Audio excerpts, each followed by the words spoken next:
Yes, but some persons are tracing it to a new form of colonialism, where in the past time, those nations will come to Africa to colonize us, but we are rushing to them that guys, we are available for colonialism in disguise because these guys came here. Of course. We either go to America, we go to Russia, we go to France, we go to China. How do we explain? How do these presidents explain to the common African that we are going there to seek your interest? Now, this is where the challenge is. We are trying to accept the fact that colonialism was abolished. It has not been abolished. It has been improvised. And I'm going to explain this. Okay. In the beginning, they came to Africa, colonized our territories, and even harvested some of us as slaves and took over to go and work and build their plantation and build their infrastructure. Once that was done, they claimed to have abolished slave trade, and then they did what they call freedom of slaves. And when the slaves were freed, it is obviously said that Africans got their freedom. Mr. Liu, the modern day slavery is no longer arresting people and putting them in boats to carry them abroad. There's a scripture in the Bible that says in the book of Proverbs 22 verse 7, it says the rich rule over the poor. The borrower is a slave to the lender. Now, if you look at it critically, the modern day slavery is not that barbaric and wicked approach to handling men. This time around is a mental approach to slavery, where you are trapped with debts that you cannot speak against your creditor. So most African countries are indebted to these people. And if you are a debtor, you have no choice. You are bound to succumb. There is no African country that is not indebted to the IMF or to the World Bank. And I told you the last time here that the IMF came up in 1944 after the Great Depression hit Europe and America from 1929 to 1939. And in 1937, 1938, there was a recession. So they calculated that we don't want to suffer this Great Depression anymore. They came up with the idea of the IMF. The IMF now came as a means of borrowing income to many countries to sustain in terms of crisis. But you see, look at it critically. Once there is a challenge in Europe and America, that thing is shifted to fall upon the shoulders of Africans. That is the reason why you will see the amount of debt that Africans owe the IMF is heavier than any European country. Tell me what Europe is producing. Tell me what they have that we do not have, that we cannot share equal debt at the International Monetary Fund. This is what the challenge is. So the modern day slavery is that they have trapped most of these presidents to be debtors. And once you are a debtor, you have no choice. So when you are being summoned by a creditor, you have no say, Mr. Liu. You and I are here. Once you see somebody you are owing, the first thing you do, you hide.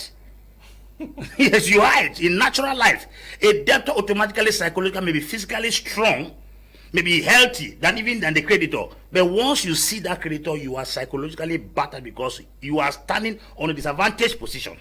So because we are positioned on the disadvantaged side, that's the reason why every time they clap their hands, boom, you realize everybody is taking a flight to go abroad. But I see there's a new trend of leaders in Africa who are not bold enough to sit in front of those guys and tell them red is red, blue is blue, yellow is yellow. I was impressed by Cyril Ramaphosa's presentation, this France-Africa summit, and by William Samuel Ruto presentation, until he called Macron Emmanuel. That gives you an impression that the black man begin to understand his position in front of the white man.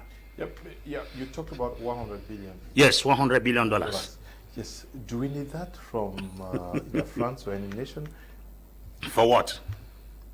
Mr. Liu, $100 billion for what? That's the question we should be asking here. Because we have been collecting that to a continent. To a continent, $100 billion from a country to 54 nations. Now, I think if we want to calculate the growth of a country, we should be calculating its gross national productivity.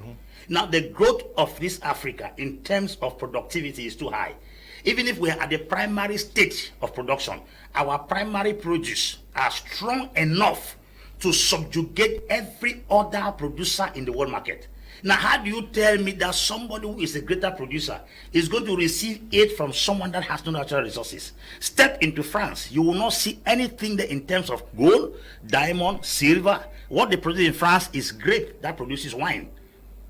That's where you get it. The highest system of agriculture in France is viticulture. And that's what they use grape to produce wine. Now, apart from viticulture, what other system of agriculture is practiced in France? Go to Holland, it's market gardening, where they reclaim land to farm tomatoes. Tomatoes does not have the value of cocoa in the world market. Timber coffee, the best Robusta coffee comes from Ethiopia. The best diamonds come from Botswana. Now you go around Africa, you cannot explain why we should go to borrow or go and seek for $100 billion. Can the DRC not provide $100 billion to Africa? The DRC is the richest, I repeat, the richest nation in the world, not in Africa.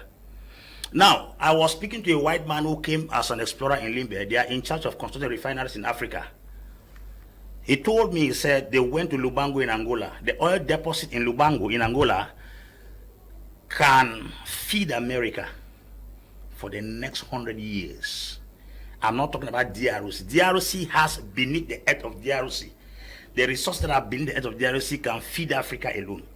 There is a dam in DRC that can sustain Africa for electricity throughout Africa, but I refuse to invest in that dam. About 600 million Africans don't have access to electricity.